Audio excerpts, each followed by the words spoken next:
Kami dari kelompok 4 akan mempresentasikan hasil diskusi kelompok kami pada mata kuliah pembelajaran PKN SD. Pada materi PKN, judul subtema pembelajaran 3, kelas 5, tema 8, yaitu keberagaman sosial dan budaya di Indonesia. Baik, saya akan memperkenalkan anggota kelompok 4. Di sini saya Hani Alfaida dengan NPM 063 dan Kurnia Dewi dengan NPM 019, Fajar Ayu Asmoro dengan NPM 095, Nabila Aulia Syifa dengan NPM 130, Denny Firmansyah dengan NPM 143, dan Laila Mustaniro dengan NPM 160, dan yang terakhir Umi Nurjana dengan NPM 010. Untuk pembahasan pertama akan disampaikan oleh rekan kami yaitu Kurnia Dewi dengan NPM 019. Kepada Kurnia Dewi dipersilakan.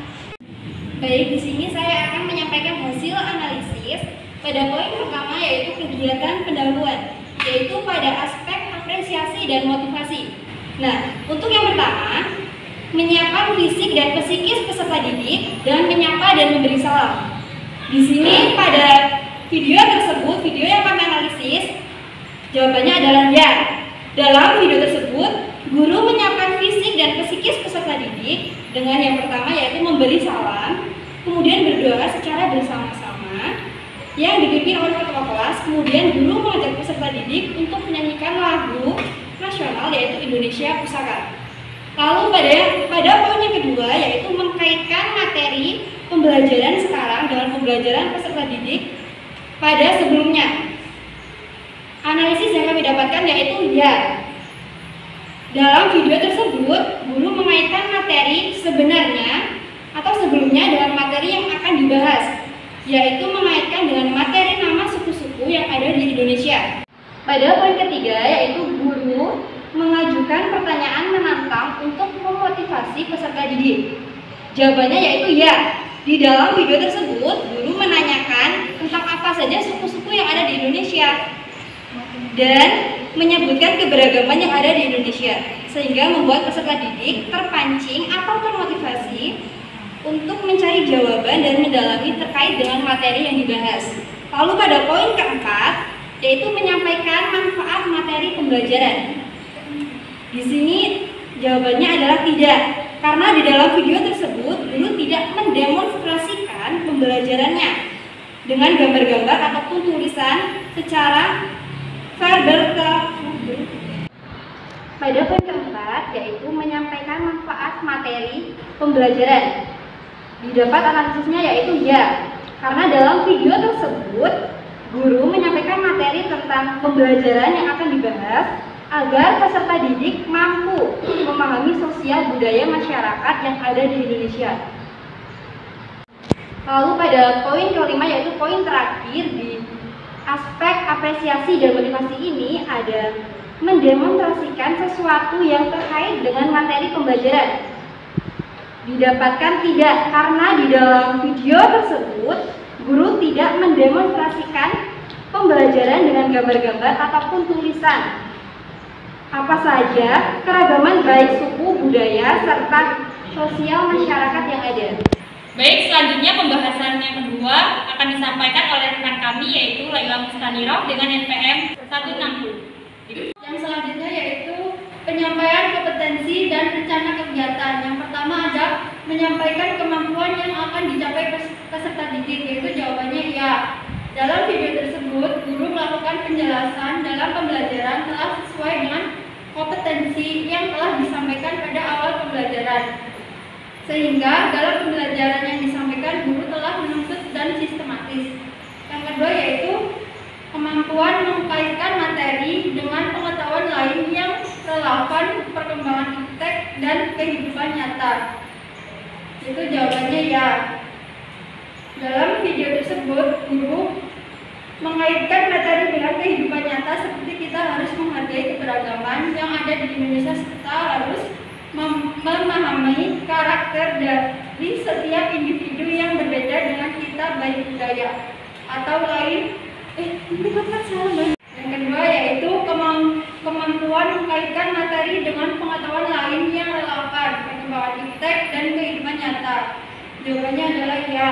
Dalam video tersebut guru mengaitkan materi dengan kehidupan nyata seperti kita harus menghargai keberagaman yang ada di Indonesia, serta harus memahami karakter dari setiap individu yang berbeda dengan kita baik gaya atau lain, serta harus menentukan sikap bagaimana bersosialisasi yang baik dalam masyarakat.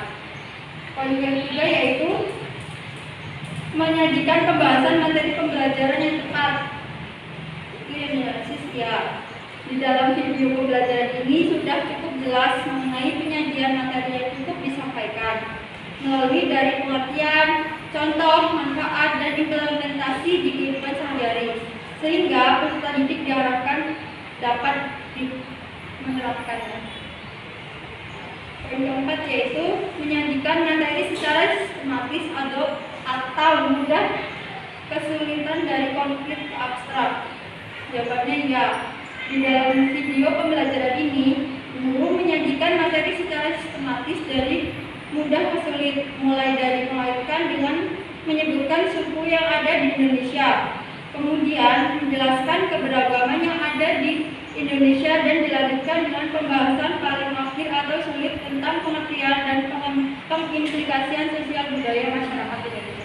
Baik, materi selanjutnya akan disampaikan oleh rekan kami, yaitu Denny Firmansyah dengan NPM 143. Kepada Denny dipersilakan. Baik, di sini saya akan memaparkan hasil analisis tentang kegiatan inti, yaitu penerapan strategi pembelajaran yang mendidik. Dalam analisis penerapan strategi pembelajaran yang mendidik ada 9 poin. Yang pertama, melaksanakan pembelajaran sesuai dengan kompetensi yang akan dicapai. Jawaban analisisnya adalah iya. Dalam video tersebut, guru melaksanakan pembelajaran menurut tujuan pembelajaran yang sudah dijelaskan di awal. Jadi penjelasannya sudah runtut dan sistematis. Yang kedua, melaksanakan pembelajaran secara runtut. Jawabannya iya. Dalam simulasi pembelajaran yang dilakukan dalam video sudah berlangsung secara runtut, mulai dari kegiatan pendahuluan, kegiatan inti, dan penutup. Yang ketiga, menguasai kelas. Jawabannya tidak. Dalam video tersebut, guru kurang dapat menguasai kelas. Hal tersebut terlihat saat guru tidak begitu melibatkan peserta didik selama kegiatan pembelajaran, melainkan fokus kepada pendidik saja. Yang keempat, melaksanakan pembelajaran yang menumbuhkan partisipasi aktif siswa dalam mengajukan pertanyaan. Jawabannya tidak. Dalam video, pendidik terlihat tidak memberikan kesempatan kepada siswa untuk bertanya tentang hal yang mereka belum pahami, melainkan pendidik hanya memberikan pertanyaan ringan kepada peserta didik. Yang kelima, melaksanakan pembelajaran yang menumbuhkan partisipasi aktif peserta didik dalam mengemukakan pendapat. Jawabannya iya. Dalam video, guru sudah melatih siswa untuk mengemukakan pendapatnya. Hal tersebut terlihat pada tugas yang diberikan guru secara berkelompok. Dalam hal ini tentu siswa dilatih agar mampu menyampaikan pendapatnya di hadapan teman-temannya. Yang keenam adalah melaksanakan pembelajaran yang mengembangkan keterampilan peserta didik sesuai dengan materi. Dalam video tersebut, guru mengembangkan keterampilan yang sudah melaksanakan pembelajaran yang mengembangkan keterampilan peserta didik. Jawabannya iya. Dalam video tersebut, guru telah mengembangkan keterampilan peserta didik, salah satunya dengan peserta didik bebas berpendapat terkait materi yang dibahas. Yang ketujuh, melaksanakan pembelajaran yang bersifat kontekstual. Jawabannya iya. Dalam video simulasi tersebut, pembelajarannya bersifat kontekstual karena siswa dibimbing oleh guru dan melibatkan atau menghubungkan materi yang dibahas tentang materi yang lalu dengan yang sekarang. Yang kedelapan, melaksanakan pembelajaran yang menggunakan tumbuhnya kebiasaan dan sikap positif. Jawabannya iya. Dalam simulasi tersebut dapat kita lihat bahwa guru telah melatih sikap positif peserta didik seperti percaya diri dan saling menghormati meskipun adanya perbedaan di antara mereka. Yang kesembilan, melaksanakan pembelajaran sesuai dengan alokasi waktu yang direncanakan. Jawabannya ya. Dalam simulasi tersebut, guru sudah melaksanakan pembelajaran sesuai dengan waktu yang ada pada RPP, yaitu 30 menit setiap kali pertemuan. Materi selanjutnya akan disampaikan oleh rekan kami, yaitu Nabila Alif Kaulia Syifa dengan NPM 130. Pada Nabila dipersilakan. Baik, di sini saya akan menjelaskan tentang kegiatan inti, yaitu keterlibatan peserta didik dalam pembelajaran.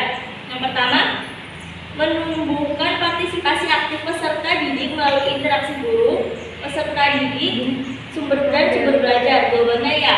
Dalam video tersebut, guru memberikan umpan pertanyaan mengenai pokok bahasan kepada peserta didik untuk memancing agar lebih aktif ke dalam kegiatan pembelajaran.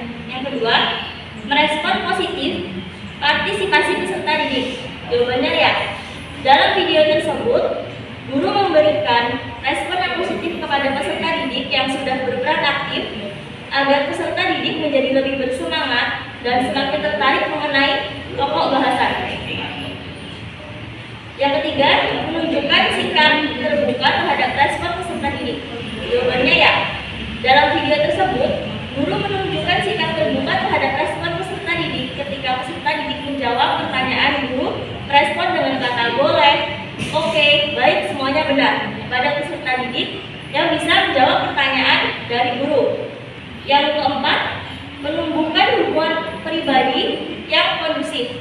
Jawabannya ya.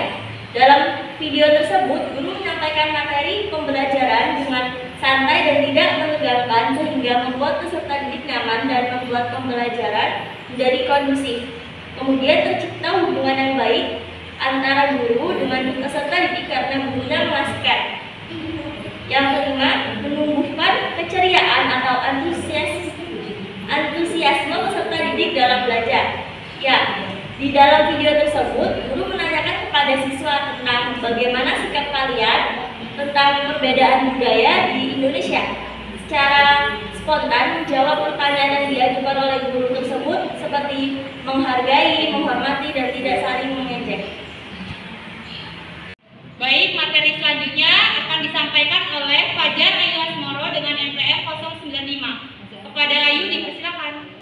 Baik, untuk hasil analisis selanjutnya adalah pemanfaatan sumber belajar atau media dalam pembelajaran. Poin pertama, menunjukkan keterampilan dalam penggunaan sumber belajar yang bervariasi. Dari hasil analisis kami adalah ya. Dalam video, guru menunjukkan sumber belajar berupa teks tentang keragaman budaya dan mengaitkan materi yang dibahas dengan sumber belajar yang ada di masyarakat. Pada poin kedua, menunjukkan keterampilan dalam penggunaan media pembelajaran. Dari hasil analisis kami adalah tidak. Dalam video, guru menggunakan media PowerPoint, namun hanya sebatas materi tidak dibuat dengan semenarik mungkin. Guru hanya menyampaikan materi secara langsung melalui lisan. Poin ketiga, menunjukkan peserta didik dalam pemanfaatan sumber pembelajaran. Dari hasil analisis kami adalah tidak. Dalam video tersebut, yang aktif dalam penggunaan media pembelajaran adalah guru. Peserta didik hanya melihat media pembelajaran yang ditampilkan oleh guru. Lalu, poin yang kelima adalah menghasilkan pesan yang menarik.